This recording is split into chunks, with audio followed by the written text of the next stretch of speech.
Halo pemirsa, selamat berjumpa kembali dengan saya Argo Pratomo Nugroho. Kali ini saya lagi bertemu dengan pengamat agraria, Bapak Insinyur Selus Siput Lokasari. Karena saya ingin lebih dalam lagi dan lebih detail lagi penjelasan Pak Siput ini, karena saya melihat sangat update sekali. Banyak yang para ahli kita itu masih diam saja. Saya nggak tahu ada apa kok mereka diam saja.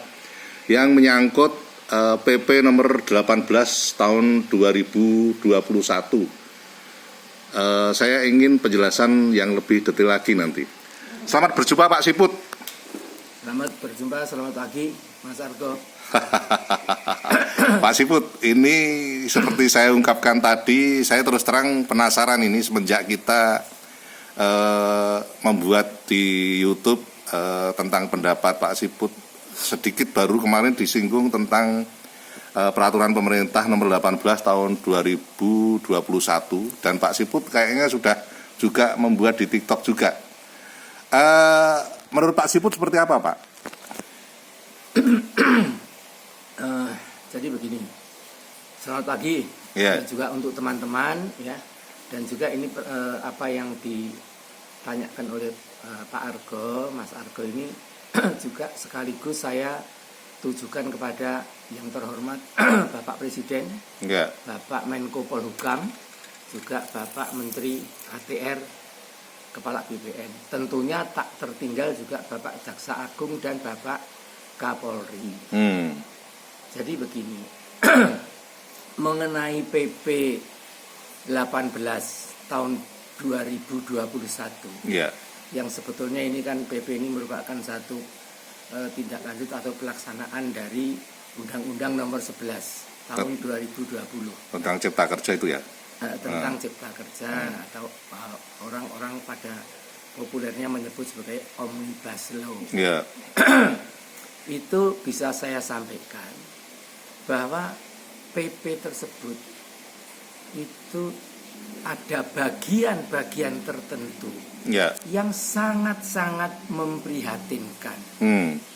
Bagian-bagian tertentu ini itu bisa sangat merugikan 270 juta warga negara Indonesia yang memegang hak guna bangunan atau hak pakai, yaitu untuk kegunaan tempat tinggal. Nah, bagian mana itu toh sebetulnya yang sangat merugikan itu? Yaitu adalah bagian dari penjelasan pasal 94 PP tersebut. Yaitu bagian ini. Coba ini saya agak lamakan. Yang ijo-ijo itu sangat merugikan warga negara Indonesia.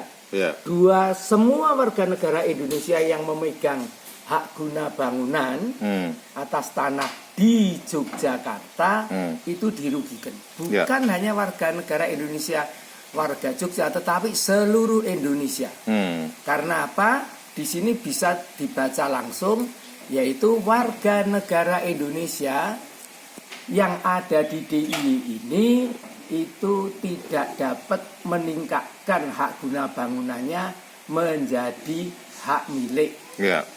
Padahal di dalam peraturan PP tersebut di pasal 94-nya itu tidak begitu bunyinya.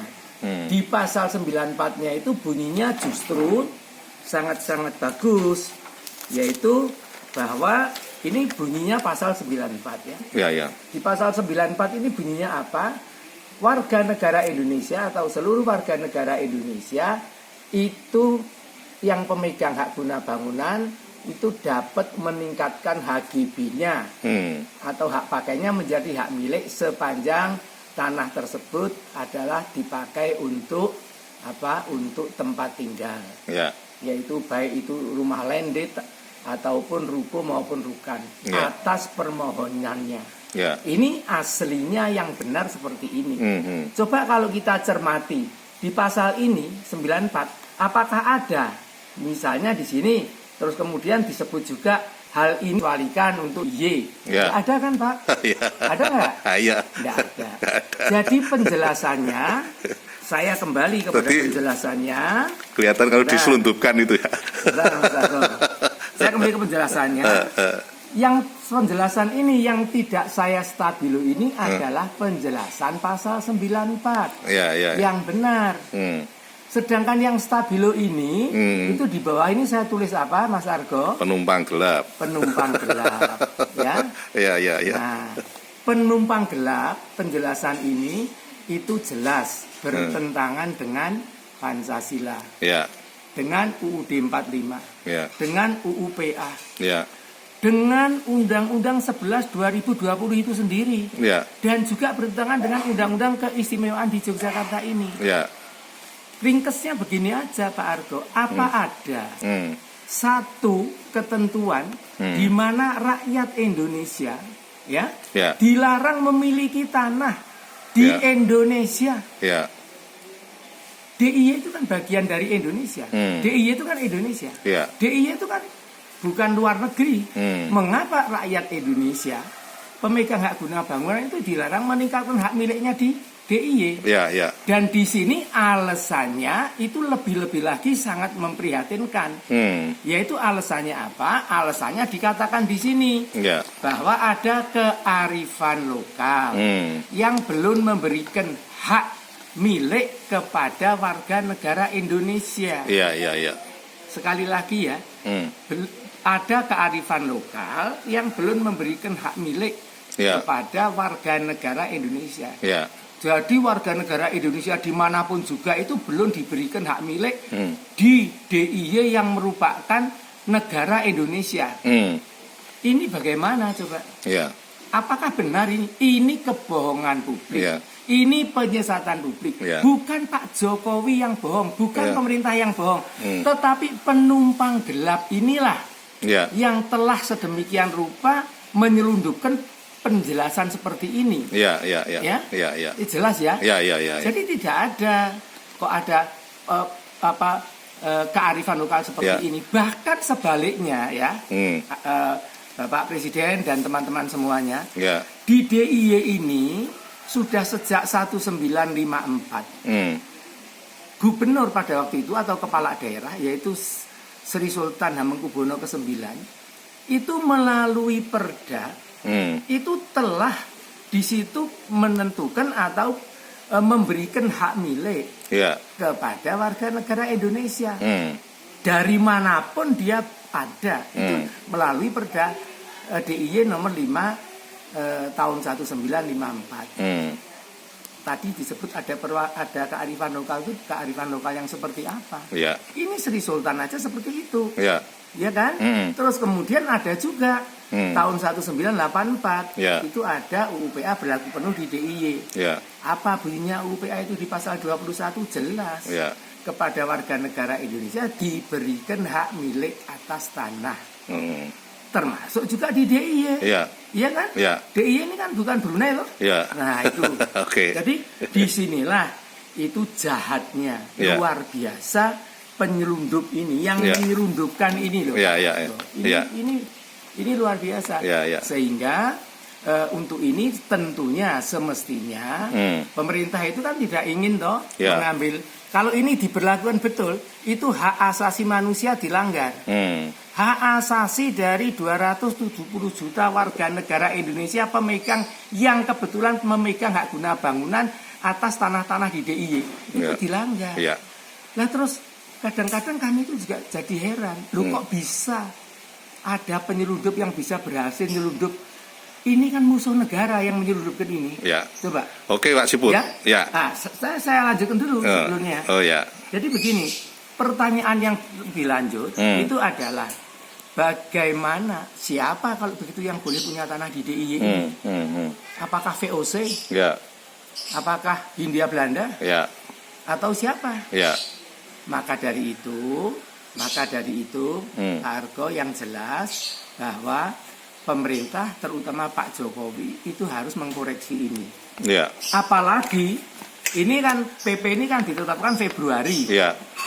2021. Hmm. Juli Ya. 2021. Ya. Saya sudah bersurat kepada Pak Jokowi karena kecintaan saya, kecintaan kami kepada Bapak Presiden. Surat ini kita kirim, kita sampaikan kepada beliau bahwa ada keterangan palsu, ada penumpang gelap di dalam penjelasan PP 94. Itu Anda atas nama gerakan anak negeri anti diskriminasi. Anti-diskriminasi. Ada tanda tangan di situ ya. Nah, di sini kita buat bersama-sama almarhum Bapak Willy Sebastian. Oh, ya. Ya. Ya. Beliau waktu itu adalah ketua Granat. Oh. Kemudian dengan sekjennya, Oh. yaitu Bro Oh. Andre Lesmono, Ya. siapa ini, Bintoro, Ya. toh? Ya. Terus saya sendiri di sini. Oh, ya. Tetapi Oke. sayangnya surat ini mungkin oleh si penumpang gelap tadi dimasukkan ke dalam laci. Artinya Sehingga- tidak di-share ya. Tidak digape. Padahal ini kita tembuskan juga kemana-mana. Ya. Termasuk di sini sampai ke Pak Muldoko dan sebagainya. Oh. Tetapi sayangnya surat ini juga mungkin ya beliau saking sibuknya ya Sampai ini sekarang masih didiamkan aja masih gitu. didiamkan. itu mungkin ya beliau belum tahu lah. Tapi Ya. kalau saya yakin kalau Ya. beliau tahu ini pasti sudah dikoreksi. Ya. Nggak mungkin beliau Ya. itu membiarkan 270 juta warga negara Indonesia yang pemegang HGB kok tidak boleh memiliki, tidak bisa meningkatkan hak di DIY, tidak boleh memiliki tanah di DIY, nggak mungkin. Ya. Ya. Oke, Gitu. sampai di situ dulu Pak Siput karena keterbatasan waktu. Nanti lain kali saya akan datang lagi kalau perlu bicara lagi soal ini gitu loh. Terima kasih Pak Siput. Masih. Ya. Selamat Nah pemirsa, akhirnya saya Argo Pratomo Nugroho terima kasih atas perhatian Anda. Sampai jumpa.